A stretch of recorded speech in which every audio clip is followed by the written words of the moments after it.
بله سلام شاگردای عزیز، باز هم ما آمدم که یک چند جمله از سیویدنی را برتان در زبان دری تشریح کنم که شما خوب بفهمین، دانه دانه لغتایش بفهمین که چی معنا داره. وقتی که شما هر لغت فهمیدین که چی معنا داره، شما خودتان میتونین که یک جمله جور کنین. خدا کنه روز خوب شروع کرده باشین. حالا ما و شما هم شروع میکنیم به درس خود. گمارن، گمارن، صبحتان بخیر. باز گفته هور مردو، چی حال تو داری، چی حال تو داری یا چطور هستی. یاگ مور برا، من خوب هستم. باز اینجا گفته ویلکین داگ اردت ایداگ، ویلکین داگ اردت ایداگ. و در اینجا گفته ویلکت داتوم اردت ایداگ. در اینجا ویلکن است و در اینجا ویلکت است. قسمی که در اینجا میبینیم ات با ات ویلکت میه و با ان ویلکن میه. و در اینجا در جوابش میگه det är tisdag idag. امروز است سه‌شنبه. این 5 می امروز. این است سه‌شنبه امروز. این 5 می امروز. اگر تحت لفظی معنا کنیم. ولی باز ما میگیم امروز است پنجشنبه 5 می. در اینجا باید داخلش چی به؟ سوالیه به، خاطر که سوال است. هور میکی کلوکن، چند است ساعت. هور میکی کلوکن. در جوابش جوابای مختلف شما داده میتونین. مثلا گفته میتونین کلوکن halv 10. یا هم گفته میتونین کلوکن 5:10. کلوکن 15:15. یا همون چیزایی را که تمرین دارین از همون استفاده میتونین. دیگه زیاد سوالا نیست. سوالا امروز کم است، ولی همون جایی که بسیار مهم است ما به رنگ سرخ برتان رنگ کردیم که شما خوبتر و بهتر بفهمین. اما تو که گفتم ویلکن برای چیزای این دار میه و ویلکت به چیزای ات دار میه. مثلا ویلکت برد، ویلکن ستول. میریم در بخش کسایی که فکر کنم همگی لکسه داره و لکسه خدا باید بکنه. میریم در بخش کارهای خانگی تان است. کسایی که هل دیده است و حلف دیده است، هر دویش ای کار میکنن. در اینجا ایره میرین QR کود میزنین و چندین بار برازی گوش میکنین. گفته که هور میکی کلوکن. قسمی که در سوال پیشترم ما برتان گفتم، گفته چند ساعت. باز در جواب شما گفته میرین کلوکن اینجا میبینین halv 4. اینجا میبینین با سوال میکنین خودتان از خود هور میکی کلوکن. در جوابش میگین کلوکن halv 1. هور میکی کلوکن. کلوکن halv 5. اینمطور همه گیشه با هم سوال خودتان میکنین و هم جواب میدین. اینجا چی است؟ گفته هور میکی کلوکن skrivden analog tiden. گفته که اینجا ببینین که ساعت در اینجا چند است و انالوگ این ساعتای گرد عادی را میگه.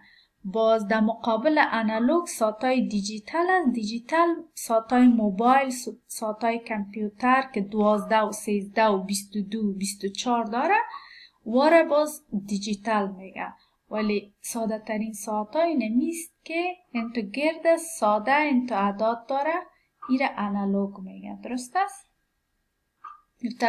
روی ساعت های ساده شما نشته کنین که ساعت چند است زیرش. درست است؟ اینجا هم سوال کرده، گفته hur mycket är klockan? Tisdag 5 maj. Hur mycket är klockan? ساعت چند است؟ اینجا براتون گفته skriv، نشته کنین. مثلا 2:30. این همش درست است؟ اینجا چی میکنین؟ اینجا یا قیچی میکنین، اونطور که مثل کارتکا که همیشه عادت دارین میکنین. قیچی میکنین، در پیش روش میبینین که اینجا چند است، او را میخوانین و باز در پشتش میرین میبینین که چند نشته است. 5:30. یه دفعه از پیش روش میرین میخوانین، بعد از او که فهمیدین تصویرش دیدین، بعد از او باز نوشتهش میخوانین. درست است؟ کارتا باید قیچی شود.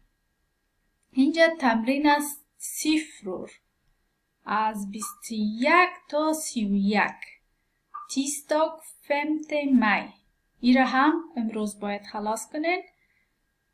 21 چی میشه؟ 21. 22 22. 23 23. 24 24. 25 25. 26 26. 27 27. 28 28. 29 29. 30 30 میشه 30. 31 31. این هم مربوط به تاریخ امروز میشه. گفته skriva av siffrorna، میگه از روی زین می اعداد در پالیش هم تو تمرین کنین و نشته کنین. درست است؟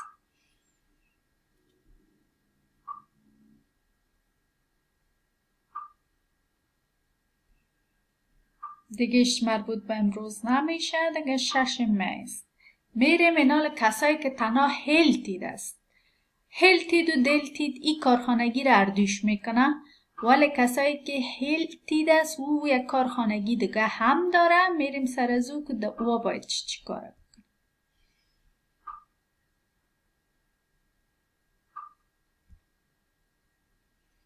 از اینجا فکر کنم شروع شده. تیستاگ 5 مای.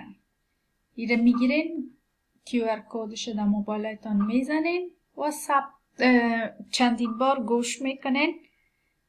گفته که درباره فکر کنم ایریک است، ایریک نام است. گفته که لیسنا، لس، سکریف، بشنوین، بخوانین و بنویسین. درست است؟ 3 کار بکنین. گفته det är fredag. باز fredag برتان رنگش سبز کرده. اینجا گفته det klockan är 3. فکر کنم اینجا امی تمرین است. اینجا باز امی جمله را تکرار نشته میکنید. det är fredag. اینجا نشتهشان میکنید. خب گفته که اول گوشش میکنین، بعد از این کلش میخوانین، بعد از او باز ده اینجا نشتهش میکنین. درست است؟ ده اینجا نشته میکنین. اریک läser. läser چی بود؟ خواندن. Han dricker te. او مینوشد چای. خلاص همین یک صفحه است. خدا کنه که فهمیده باشین. بازم اگه سوال داشتین میتونین در واتساپ کتمه یا کتلیسا تماس بگیرین.